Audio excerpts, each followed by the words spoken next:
Today is April 15th. Welcome to Big Book Daily. My name is Rob. I am an alcoholic. It's a thrill, honor, and joy to be here with you today as we journey through the Big Book of Alcoholics Anonymous and the 12 Steps and 12 Traditions. Today out of the Big Book, we're going to be reading from the Personal Stories, Part 2, They Stopped in Time, Story number 5, My Chance to Live. We're going to continue that story on pages 311 through 314. And out of the 12 Steps and 12 Traditions, we're going to be continuing our journey through Step 12 by reading page 114. So, with all that, my friends, hope you're doing well. We've been given a brand new set of 24 hours, and again, it's up to us to decide who we want to be today. So with that, let's go ahead and get to the good stuff. Alright, so if you recall from yesterday's reading in the Big Book, our friend here, she's pretty young, and she says right from the jump, the very first paragraph, that she was putting on a front. And how many times have we as alcoholics done the same thing? I know I have. And you put on this hat for this situation, this one for this one. And we can see that she's trying to control her drinking, and it's getting harder and harder. And as a matter of fact, she's getting close to hitting her bottom here. We're going to continue with that thought on page 312. And again, we're reading 312 through 315 today. Top of 312. There were several attempts at suicide. I'm grateful to say that I wasn't very good at it. Then I decided since I wasn't having any fun anymore, I'd quit drinking and using. I mean, why waste good booze if you're going to feel just as bad drunk as sober? I held no hope for feeling better when I stopped. I just didn't want to waste the booze. It never occurred to me that I couldn't stop. Every day I concocted some new method of staying sober. If I wear this shirt, I won't drink. If I'm with this person or in this place, I won't drink. It didn't work. Every morning, I woke up with a new resolve to stay sober. With few exceptions, by noon, I was so messed up that I couldn't tell you my name. The voices in my head became even more and more vicious.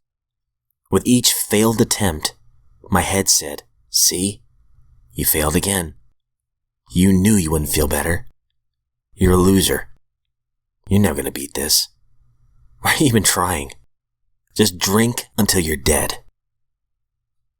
On the rare days I managed to make it past noon, there were few brave enough to get within 100 yards of me. I was not a nice person sober. I was angry and frightened, and I wanted you to feel just as terrible as I did. A few times I had drinks pushed on me. "Here, drink this. Then maybe it won't be so difficult." I always had a nasty retort, and then took what was offered. Toward the end, I prayed every night for God to take me in my sleep, and I cursed Him in the morning for allowing me to live. It was never my intention to end up in AA. If someone mentioned perhaps I drank too much, I laughed at them. I didn't drink any more than my friends. I never got drunk when I didn't want to. Never mind that I always wanted to. I couldn't be an alcoholic. I was too young. Life was my problem. Other substances were my problem. If I could just get a handle on things, then I could drink. I got a job as a waitress at a local pancake house. Our late hours attracted a wide variety of clientele, including some members of Alcoholics Anonymous. They were not my favorite people to wait on. They, in fact, drove me to drink. They were loud, hard to please. They table hopped and didn't tip very well. I waited on the same bunch for 6 weeks in a row before finally being granted the night off. Now, I've been thinking that my problem was insanity, and what happened on my night off clinched it. I missed this motley crew who plagued my existence for over a month. I missed the laughter and their bright smiles. I went and had coffee with them. Through a chain of events I choose to believe were the actions of my higher power, they convinced me to go to a meeting. I was told that it was a special AA anniversary open meeting, which meant that anyone could attend. I thought to myself, what could it hurt? I wait on these people. Perhaps it'll help me to better understand them. On the designated evening I arrived to find that the anniversary meeting was the following week, they took a vote and decided that I could stay. I was shocked and humbled. These people wanted me around? It was a concept I had trouble accepting. I stayed and listened, careful to let them know that I didn't have a problem. I attended the anniversary meeting the following week with no intentions of ever going to another meeting. I wasn't an alcoholic. I had other problems that needed attention. Then I'd be okay. The next week, a friend, who was admittedly an alcoholic, asked me if I was going to the meeting.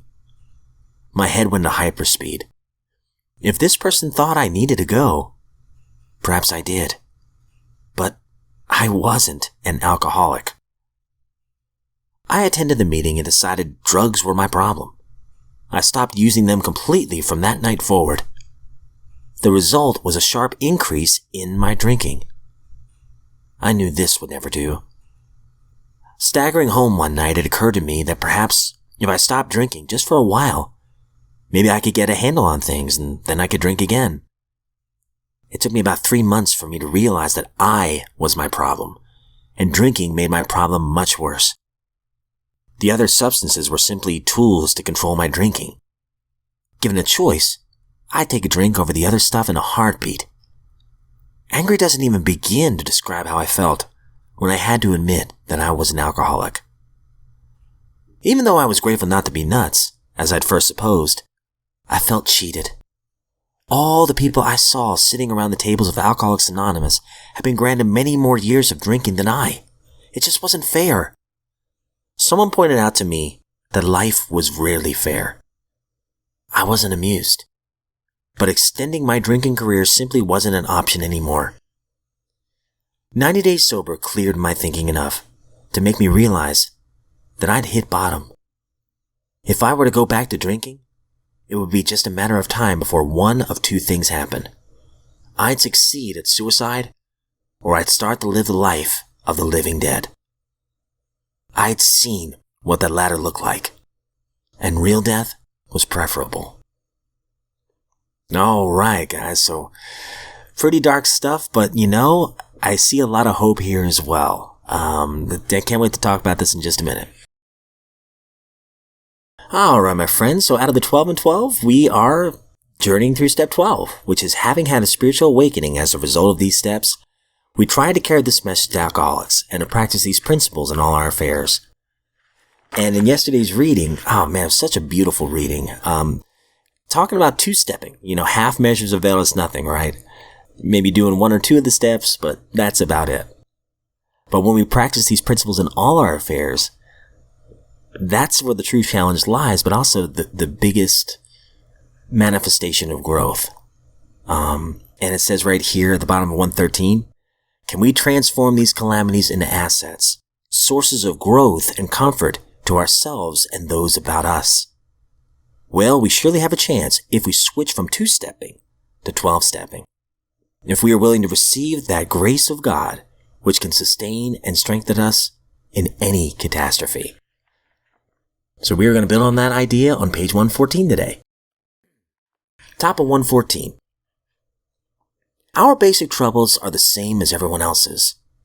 But when an honest effort is made to practice these principles in all our affairs, well-grounded AAs seem to have the ability, by God's grace, to take these troubles in stride and turn them into demonstrations of faith.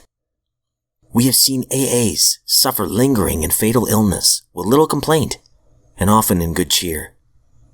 We have sometimes seen families broken apart by misunderstanding, tensions, or actual infidelity, who are reunited by the AA way of life. Though the earning power of most AAs is relatively high, we have some members who never seem to get on their feet money-wise, and still others who encounter heavy financial reverses. Ordinarily, we see these situations met with fortitude and faith. Like most people, we have found that we can take our big lumps as they come.